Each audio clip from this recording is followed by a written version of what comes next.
Hey guys, how's it going? It's Chris here, and welcome to another achievement review. Today we're going to be talking about the title Crimson Dragon on Xbox One. Basically, this is an on-rails shooter with dragons, and you just fly around shooting other dragons and other dragon-like creatures and just going through various levels.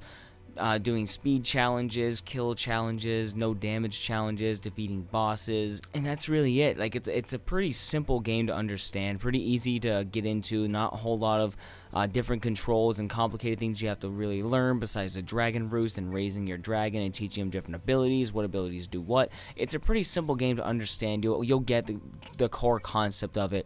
After maybe about an hour of playing, you'll understand exactly what you're doing, and it becomes kind of a mindless grind at that point. Basically, I started this game when it first came out a handful of years ago, back around the original release of the Xbox One, and I've been off and on playing it since. I still need to go back and clean up a few achievements. I don't have all of them because there's some multiplayer ones, which you can get with a friend. Just pair up with a buddy, have him be your wingman, and go through a few missions together.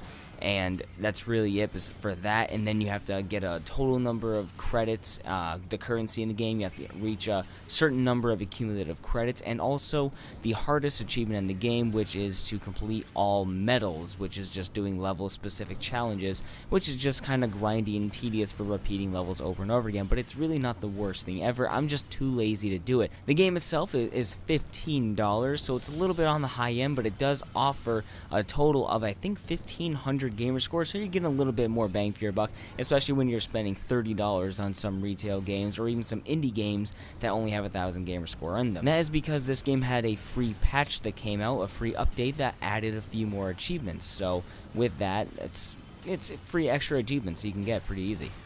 As far as the completion difficulty, I am going to have to rate it a 7 out of 10, like I said, because of a few of the multiplayer achievements, accumulative credits achievement, and then the medals achievement. That can be a little bit challenging, especially when you get to the don't get hit once in the level. It's basically just a dodge simulation, but you don't, usually every single level has 3 medals you have to get, and you don't have to do all of them at once. If you get one, you have it forever. So basically, do a level with the focus of getting 1 medal per try, and each level only takes 5 to maybe 12 minutes, if that, and depends. It's really not that bad. So honestly, the levels can seem a little long, but they're really not eating much of your time. As for a time to complete, it usually on true achievements, the time to complete has been referenced at around 30 or so hours. That all kind of depends on you, obviously. I'm at roughly 26 hours played, and I only have a handful of achievements left, so I could probably get the rest of those achievements in less than 5 or 10 hours, but again, the medals one is what holds me back. As far as plentiful resources goes, there are enough guides to get you most of the challenges, most of the achievements, but there obviously is just a lot of replaying levels and a decent amount of skill and some focus. You can't be multitasking all the way when going for a lot of these challenges. Like I said, no getting hit by anything, taking 0 damage, collecting all the rings and some speed modes and stuff, and those can be a little bit annoying, but you do need to be focused and get a little bit of skill in the game, but it's not so bad.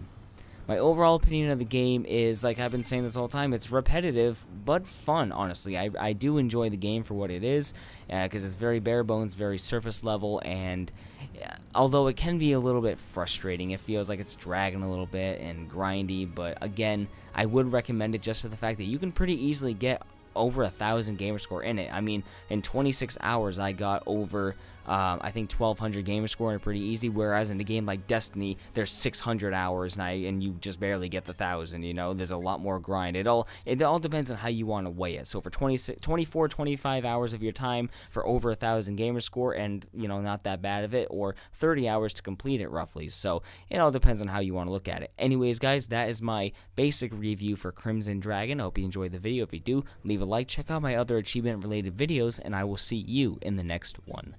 Later.